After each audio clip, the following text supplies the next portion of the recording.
Scary Reddit Stories Part 73. This happened in Townsend, Massachusetts in the late 80s. My parents' lawyer comes home from work to find his wife and two kids are at bed in DR01 in bathtubs. When the news hit the next morning, there were no suspects. People were freaking out. This was a huge thing in our town of 8,000 people. Nobody used to lock their doors, but I remember my father putting deadbolts on that very afternoon. Everybody in school was scared shitless. Then the next day came, and we find out that the suspect was this 17-year-old kid Danny LaPlante. Every kid knew who that was. He was that one everyone was scared of because he seemed wrong.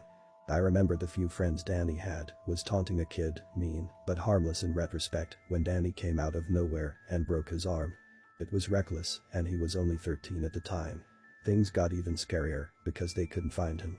Word was that he knew the woods like the back of his hand and he was running around out there. That scared the shit out of me because our house was right against wilderness. At night I snuck down to the basement, grabbed my dad's machete, and put it under my bed. Finally, they caught him.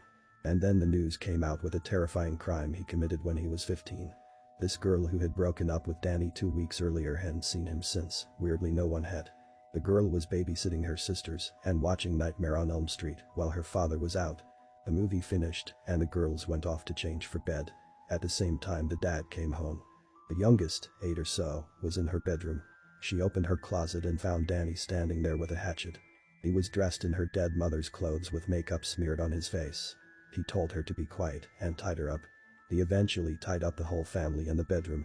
He told them he was going to kill them, he'd be right back, so start praying. Thankfully, the youngest was able to wriggle free. She jumped out of the window and ran to the neighbor's house, who called the cops before coming back over with a gun to free the family. He freed the dad and the daughters, but didn't see Danny. Cops came and couldn't find him either. The family stays with relatives for 2 weeks to get away from the house. In that time nobody's found Danny. Eventually the family must come back home.